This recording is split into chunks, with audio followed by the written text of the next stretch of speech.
심리학개론 시간입니다. 연세대 이현주 연구교수와 함께하는 시간입니다. 안녕하세요. 네, 안녕하세요. 오늘은 심리적 아지트를 이야기해 주신다고요? 네. 이거 어떤 뜻이에요? 심리적 아지트가? 이제 아지트라는 게 어떻게 보면 나만의 공간 이런 뜻을 의미하잖아요. 그렇죠. 그러니까 말 그대로 마음의 숨을 곳, 나만의 안전지대를 뜻한다. 이렇게 말씀드릴 수 있겠네요. 나만이 숨을 곳 안전지대. 그러니까 왜 우리 기자님 어린 시절 때 보면 예. 막 상자 같은데 이렇게 그쵸, 들어가 그쵸. 있기도 하고요. 쌓아놓고. 예. 또 막 이불 속에 이렇게 들어가 있기도 하고요. 맞아요. 그 텐트라고 하고 막. 네. 그리고 나이가 좀 되시는 분들은 어린 시절 때 이렇게 한적한 곳에 텐트 같은 거 치고 막 이렇게 있어 왔었던 그런 분들도 계시거든요. 근데 그 안에서 뭔가 편안함을 느낄 수 있는. 그렇죠. 그러니까 어떤 면에서는 퇴행이다 이렇게 볼 수도 있는데 퇴행이 꼭 나쁜 거 아니거든요. 사실 퇴행이라고 하는 것은 더 큰 도약을 위한 작은 수축일 수 있어요. 그래서 우리가 이불 밖은 위험해 이런 말이 있잖아요. 네. 근데 사실 그걸 거꾸로 뒤집어 보면 이불 안은 안전하다는 거거든요. 근데 우리가 살고 있는 현실이 그렇게 안전한 공간이 아니잖아요. 그렇죠. 너무 사실은 좀 불안하고 너무나 예측 불가한 것들이 많다 보니까 나만을 위한 안전한 공간과 시간을 경험하는 것이 너무나 중요할 수 있고 그 공간에서만큼은 내가 편안하고 온전히 보호받고 있다는 느낌이 정말 중요한 포인트가 아닌가 생각합니다. 그래서 저도 어릴 적에 친구들이랑 그 공사장 그 판자떼기 몇 개 모아서 뭔가 집처럼 지어놓고 거기 아지트라고 막 했던 기억이 있는데 이게 근데 다 커서 도심에서 생활 속에서 그런 거를 만들 수는 없잖아요. 어떻게 하면 좋을까요? 네, 그렇죠. 사실 이런 심리적 아지트는 지금 자신이 할 수 있는 어떤 뭐 의미 있고 편안한 어떤 장소도 괜찮아요. 뭐 예를 들자면 가까운 공원의 벤치 같은 것도 괜찮고요. 네, 혹은 내가 갈 수 있는 조용한 도서관의 구석자리, 혹은 단골 카페의 창가 자리, 아니면 버스 맨 뒷자리 이런 것도 될 수 있고요. 특별히 내가 좋아하는 자리. 네, 그렇죠. 그리고 뭐 내 방이나 집 한켠에 아늑한 공간을 만드는 것도 괜찮습니다. 예를 들자면 푹신한 쿠션이나 담요, 또 은은한 이런 어떤 조명 같은 것들, 향초 이런 것들 있잖아요. 소파, 그리고 뭐 차와 책, 협탁 이런 것들을 잘 준비해 놓고 그 안에서 제가 좀 거하는 연습을 해보는 것도 상당히 어떤 안전한 공간을 경험한다 이렇게 말씀드릴 수 있어요. 박미영님, 신승원님 다락방 이야기하고 계시는데 다락방도 약간 그런 공간일 수도 있겠네요. 근데 이게 일하다가 나 막 너무 스트레스 받았는데 나만의 심리적 아지트로 가야 해라고 해서 그때 도서관이나 버스 뒷자리 찾아갈 수는 없지 않습니까? 그렇긴 하죠. 사실 만약에 직장인이라면 이제 거기에 있는 나만의 세이프티 존, 나만의 안전한 공간을 조금 찾아보는 연습. 나만의 안전지대. 네, 예를 들자면 건물에 이렇게 옥상 정원 같은 데 있잖아요. 내가 숨을 수 있는. 혹은 빈 회의실 같은 데 있잖아요. 조금 이렇게 비는 데가 있을 수 있잖아요. 그런 데서 5분 명상이나 숨고르기를 해보는 것도 도움이 좀 될 수 있고요. 아니면 점심시간에 회사 주변을 살짝 산책한다든지 퇴근 후에 이렇게 헬스장이나 사우나에서 땀을 한번 쫙 빼보는 그런 공간들도 어떻게 보면 몸과 마음을 재설정할 수 있는 좋은 아지트가 될 수 있습니다. 그것도 넓은 의미에서 봤을 때는 나의 심리적 아지트가 되는 거고요. 그렇죠. 공원을 산책하는 것도요. 네. 흡연구역은 해당 안 되겠죠? 얼마든지 될 수 있죠. 아, 그래요? 네, 자신이 만약에 흡연하는 걸 좋아한다면 그렇게 할 수 있는 어떤 스팟, 자신만의 스팟, 그 공간은 아지트가 될 수도 있겠죠. 요즘에는 참 그 마음 편하게 흡연을 할 수 있는 공간도 도심에서는 별로 없습니다.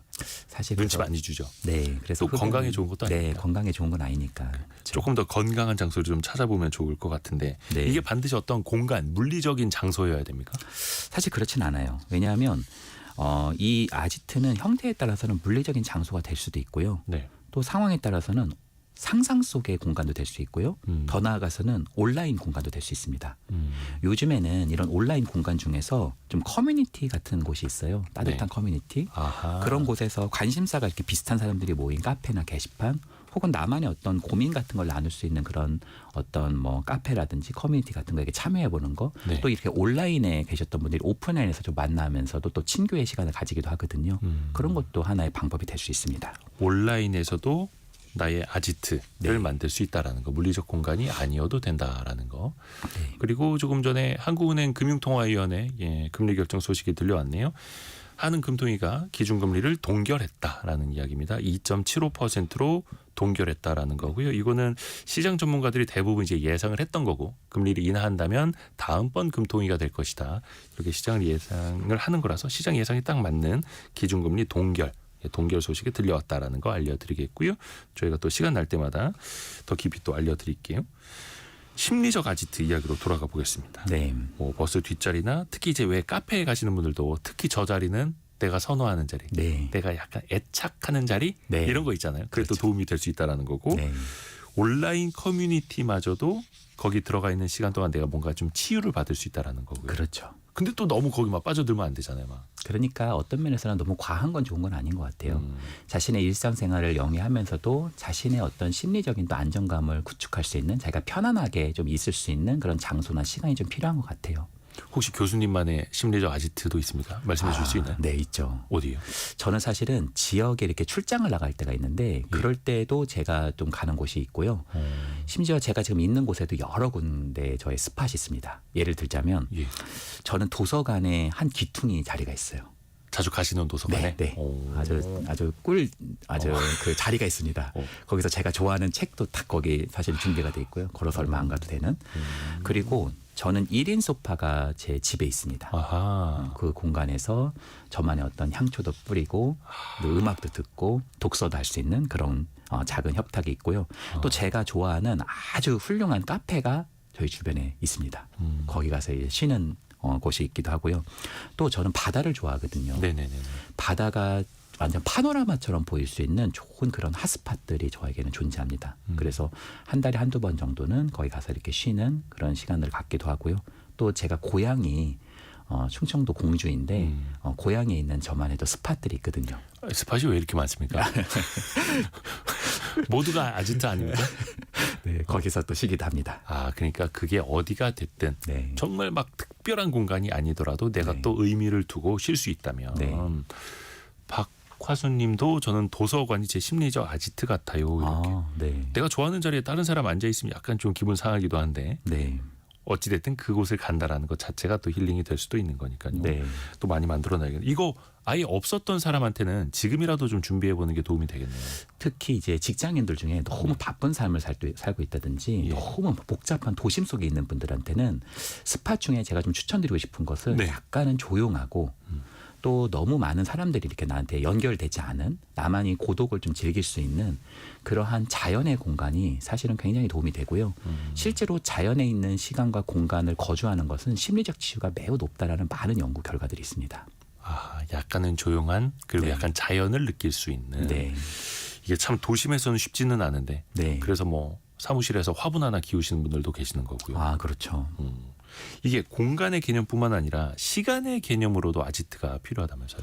그렇죠. 그러니까 우리가 이런 시간은 보통 내기가 힘든 게 너무 바쁜 일들로 점철돼 있잖아요. 네. 그러니까 뭐 많은 시간이 아니어도 돼요. 이건 의무가 아니니까요. 자신만의 시간과 공간인 거니까 아주 잠깐이라도. 네, 하루의 리추얼처럼 하루 10분이라도 자신만의 시간과 공간을 만드는 것이 매우 중요하지 않을까. 그리고 그런 걸 할 때는 뭐 누가 좋다는 것을 하기보다는 내가 좋아하는 걸로 하는 게 핵심입니다.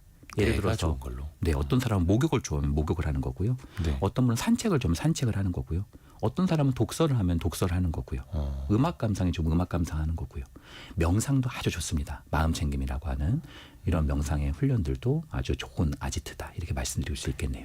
내가 좋아하는 걸로. 그게 공간이 됐든 시간이 됐든 어디든 무엇이든. 네.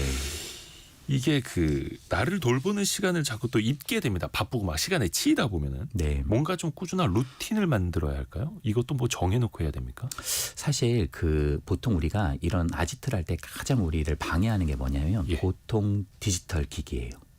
스마트폰 옆에서 올려대죠. 네. 그래서 보통 이제 많은 연구들을 보면은 디지털 기기를 사실은 좀 떨어뜨려 놓는 게 물리적으로 좀 떨어뜨려 놓는 게 굉장히 좀 도움이 된다는 연구 결과가 많아요. 그래서 나만의 어떤 루틴을 이렇게 삼으시고 하실 때는 디지털을 꼭 디톡스하는 것을 연습을 좀 해보는 많은 시간 못 한다고 하신다면 10분이라도 30분이라도 또 가장 좋은 건 잠자기 전에 한 30분 정도는 그런 루틴을 갖는 게 도움이 된다. 이렇게 말씀드리고 싶네요. 심리적 평온을 가져오는. 네.